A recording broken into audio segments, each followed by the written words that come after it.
Nakaalerto si Vladimir Putin matapos binalaan siya ng Nuclear Defense Chief ng Atomic Weapons Agency ng United Kingdom na handa nitong gamitin ang mga nuclear weapons ng kanilang bansa at pigilan ang anumang pag-atake mula sa Russia. Paulit-ulit na ginagamit ni Vladimir Putin nitong mga nakaraang buwan ang banta ng mga nuclear deterrent forces ng Russia upang takutin ang NATO kung sakaling makikialam ito sa ginawang pagsalakay ng Moscow sa Ukraine. Bago ang katapusan ng Abril, sinabi ni Russian President Vladimir Putin na ang kanyang bansa ay mabilis na tutugon kung ang United Kingdom, Estados Unidos at mga kaalyado nito ay makikialam sa digmaan. Sa ilalim ng pamumuno ni Vladimir Putin, ang Russia ay nagsagawa ng ilang mga nakakatakot na military drill upang hadlangan ang suporta ng NATO sa Kiev at paulit-ulit din itong sinasabi ang kahandaan ng kanilang bansa na gumamit ng mga nuclear weapons laban sa West. Sinabi ni President Putin sa mga Russia na mambabatas noong mga nakaraang linggo na kung mayroong mga nagnanais na makialam sa ginawa nitong special military operation at magdadala ng estratehikong banta laban sa Russia, hindi niya ito palalampasin at dapat nilang malaman na agad gaganti ang Moscow sa anumang pag-atake. Ayon sa Federation of American Scientists, ang Moscow ay mayroong stockpile na 5,977 na mga nuclear weapons, bahagyang mas marami sa pinagsamang 5,943 na mga nuclear weapons mula sa mga miyembro ng North Atlantic Treaty Organization. Kung pipiliin ni Vladimir Putin na maglunsad ng isang nuclear missile sa United Kingdom o di kaya sa isang miyembrong bansa ng NATO, mapipilitang magsagawa ng pag-atake ang lahat ng 30 bansa dahil sa Article 5 na nasa opisyal na charter ng nasabing grupo. Sinabi ni Robert Fox, ang defense editor ng London Evening Standard, kay Matthew Wright ng LBC na maaring mabilis ang tugon ng West laban sa Russia at maaring ma-wipe out ang mga Russian na syudad tulad ng Moscow sa loob lamang ng 2 minuto.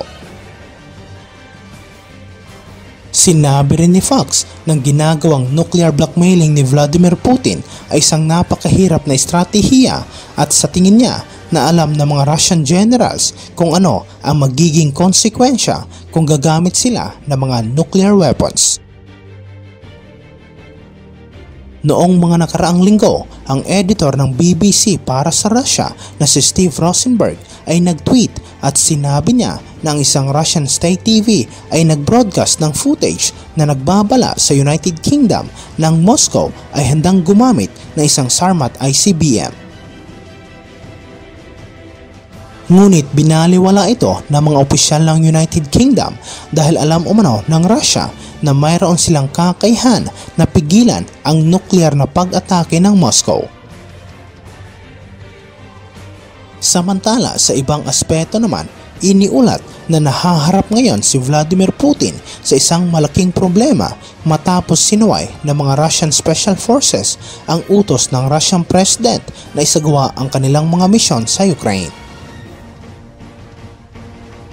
Ang mga Russian na sundalo ay patuloy na nahaharap sa matinding labanan sa silangang bahagi ng Ukraine dahil sa pagpupumilit ng mga ito na sakupin ang Donbas region na kung saan ay naitala ang matinding sagupaan sa paligid ng Severodonetsk. Matagumpay na napabagal ng mga Ukrainian forces ang mga mananakop dahil sa kanilang matinding resistance at sinabi ng mga analista na parang usad pagong umano ang ginawang advancement ng Russia sa Eastern Front ng Ukraine.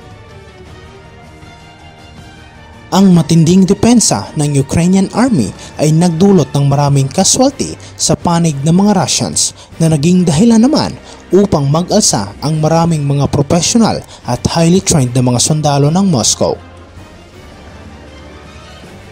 Sinabi na isang eksperto sa Russian military na mga special forces ng bansa ay tumangging isagawa ang kanilang mga misyon hanggat hindi sila nabibigyan ng air cover upang maprotektahan ang kanilang sarili mula sa mga pag-atake ng Ukraine. Upang marisolba ang sitwasyon, ang mga Russian commanders ay humingi ng UAV support, ngunit dahil sa dami ng mga nasirang equipment, hirap umano silang makuha ito. Sinabi ng Ukrainian Army na mahigit sa 300 mga Russian unmanned aerial vehicles ang napabagsak nila mula nang sumiklab ang labanan noong February 24. Ang Russian Spetsnaz ay ang katumbas ng Special Air Service ng British Army at itinatag noong 1950s upang magsagawa ng mga strategic missions. Sa pangkalahatan, ang Spetsnaz unit ay isang light infantry airborne force na maaaring umaksyon bilang mga shock troops. Sa panahon ng Cold War, ang Spetsnaz ay itinalaga upang mapanatili ang status quo sa mga bansang sakop ng Soviet Union.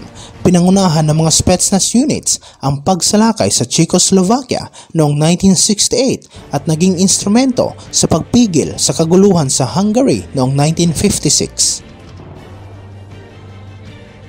Nagsagawa rin ng maraming misyon ang mga Spetsnaz units sa Afghanistan noong panahon ng pagsakop ng Soviet Union sa nasabing bansa. Matapos ang pagbagsak ng Soviet Union, ang mga Spetsnaz units ay nakipaglaban sa Chechnya, gayon din sa Crimea at Syria. Sa ngayon, ang ilang piling unit ng Spetsnaz tulad ng Alpha at Vympel groups ay mayroon lamang nakatalagang estratehikong mga misyon tulad ng counter-terrorism, counter-proliferation at pagprotekta sa mga nuclear installations.